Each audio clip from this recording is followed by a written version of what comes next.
సిద్దిపేట జిల్లా గజ్వేల్ నియోజకవర్గ రైతుల తరపున బీఆర్ఎస్ గళం ఎత్తింది. అన్నదాతల యూరియా కష్టాలను పట్టించుకుని రేవంత్ సర్కార్ తీరును నిరసిస్తూ గులాబీ నేతలు భారీ ధర్నా చేపట్టారు. గజ్వేల్ రాజీవ్ రహదారిపై రాస్తారోకో నిర్వహించారు. వర్షాన్ని సైతం లెక్క చేయకుండా ఆందోళన కొనసాగించారు. రేవంత్ డౌన్ డౌన్ నినాదాలతో ధర్నా హోరెత్తింది. రైతు వ్యతిరేక ప్రభుత్వం గద్దె దిగాలంటూ ఇటు బీఆర్ఎస్ శ్రేణులు నినదించారు. ఈ ధర్నాతో రహదారిపై వాహనాలు భారీగా నిలిచిపోయాయి.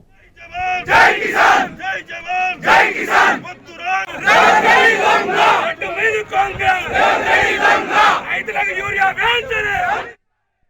ఇన్ఫాక్ట్ రేవంత్ ప్రభుత్వం రైతు వ్యతిరేక ధోరణిని అవలంబిస్తోందని బీఆర్ఎస్ నేతలు మండిపడ్డారు.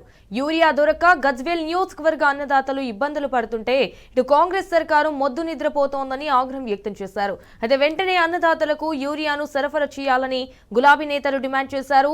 ఈ ధర్నాలో ఎమ్మెల్సీ యాదవరెడ్డి, అలాగే గజ్వేల్ నియోజకవర్గ బీఆర్ఎస్ ఇన్ఛార్జ్ వంటేరు ప్రతాప్ రెడ్డి, పలువురు బీఆర్ఎస్ నేతలు, కార్యకర్తలు పెద్ద ఎత్తున పాల్గొన్నారు.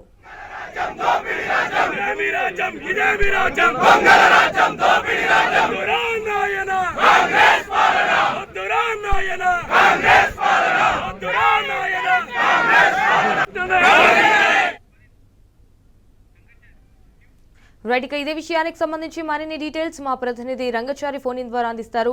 రైట్ రంగచారి, చెప్పండి. ఇటు రైతు వ్యతిరేక ప్రభుత్వం గద్దె దిగాలంటూ కూడా ఇటు బీఆర్ఎస్ శ్రేణులు నినదించారు అన్నట్టుగా తెలుస్తోంది. సో దీనికి సంబంధించిన అప్డేట్స్ ఏంటి? Good afternoon Sanjana. ఈ రోజు గజ్వేల్ నియోజకవర్గ పరిధిలోని రిమ్మనగూడ వద్ద రాజీవ్ రహదారిపై బీఆర్ఎస్ పార్టీ నాయకులు యూరియా కొరతను నిరసిస్తూ రైతుల ఆధ్వర్యంలో పెద్ద ఎత్తున రోడ్డును దిగ్బంధం చేశారు, రాస్తా రోకో చేశారు, ధర్నా కూడా చేయడం జరిగింది. ఈ కార్యక్రమానికి ఆ నియోజకవర్గానికి సంబంధించిన బీఆర్ఎస్ నాయకుడు, అట్లాగే మాజీ ఏపీసీ చైర్మన్ వంటేరు ప్రతాప్ రెడ్డి నేతృత్వంలో ఈ కార్యక్రమం జరిగినటువంటి పరిస్థితి ఉంది. పెద్ద ఎత్తున ఈ కార్యక్రమానికి రైతులు, నియోజకవర్గానికి సంబంధించిన రైతులు స్వచ్ఛందంగా తరలి వచ్చి ధర్నాలో పాల్గొన్నారు.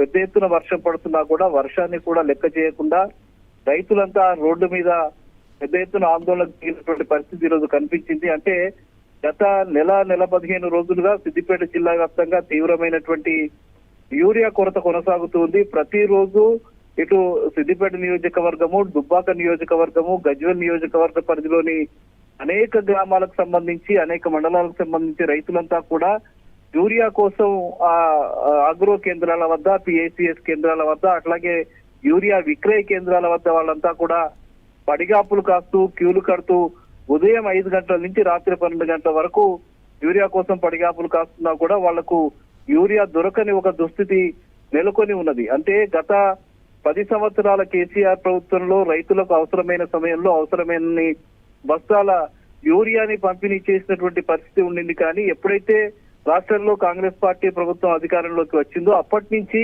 గత సంవత్సరం కూడా, ఈ సంవత్సరం కూడా ఒక పటిష్టమైనటువంటి ప్రణాళిక లేకుండా, ముందస్తు చర్యలు లేకుండా ప్రభుత్వం ఎంత అవసరం అవుతుంది యూరియా, ఆ అవసరానికి అనుగుణంగా యూరియాని తెప్పించుకొని ఆయా ప్రాంతాలకు పంపిణీ చేసే ఒక నెట్వర్క్ ని సక్రమంగా చేయకపోవడం ఫలితంగా ఇటు ఉమ్మడి జిల్లా వ్యాప్తంగా సిద్దిపేట, మెదక్కు, సంగారెడ్డి ప్రాంతాల్లో కూడా తీవ్రమైనటువంటి కొరత, మరీ ముఖ్యంగా సిద్దిపేట జిల్లాలోనైతే తీవ్రమైనటువంటి కొరత నెలకొని ఉన్న నేపథ్యంలో రైతులంతా కూడా ఇబ్బందులు పడుతున్నారు. వ్యవసాయ పనుల్లో నిమగ్నం కావాల్సిన రైతులంతా కూడా ఇక్కడికి వచ్చి విక్రయ కేంద్రాలకు వచ్చి పడిగాపులు కాయాల్సిన ఒక దుస్థితి నెలకొని ఈ నేపథ్యంలోనే ఈ రోజు పెద్ద ఎత్తున ధర్నా జరిగింది. ఆ ధర్నాలో రాష్ట్ర ప్రభుత్వానికి వ్యతిరేకంగా పెద్ద ఎత్తున రైతులంతా గళం విప్పినటువంటి పరిస్థితి కనిపించింది. ఖచ్చితంగా చేతగాని ప్రభుత్వం దిగిపోవాలి అని ప్రధానంగా రైతులంతా కూడా డిమాండ్ చేసినటువంటి పరిస్థితి కనిపించింది. Sanjana. All right Rangachari, thank you for the updates. KCR గారు ముఖ్యమంత్రిగా ఉంటే ఒక్కరోజు కూడా మీరు అధికారులు ఏ రోజన్నా యూరియా కోసం రోడ్డు మీదకి వచ్చినామమ్మా, అడిగినంత యూరియా ఊర్లలో పంపించినాం. ఇలా పార్లమెంట్ లో 16 మంది, 8 మంది ఎంపీలు బీజేపీలు ఉన్నారు, వాళ్ళు మాట్లాడరు. 8 మంది ఎంపీలు కాంగ్రెస్ వాళ్ళు ఉన్నారు, వాళ్ళు మాట్లాడరు. ఇలా రాష్ట్రంలో ఉండే 13,000 గ్రామాలలో ఉన్నటువంటి రైతులందరూ కూడా రోడ్ల మీద భార్యా పిల్లలతో వచ్చి పాస్ పుస్తకాలు తీసుకొస్తే అది కూడా ఏందమ్మా ఓటీపీ పెట్టిండ్రు, వాడు ఫోన్ వేసి చూడరాదు, ఆ ఫోన్లోకి వెళ్ళి ఓటీపీ తీసి ఓటీపీ నంబర్ చెప్పి, పాస్ పుస్తకం నంబర్ చెప్పి, భార్య పేరు మీద ఒకటి, భర్త పేరు మీద ఒకటి, బిడ్డ పేరు మీద స్కూల్ పోతున్నారమ్మా పిల్లలు.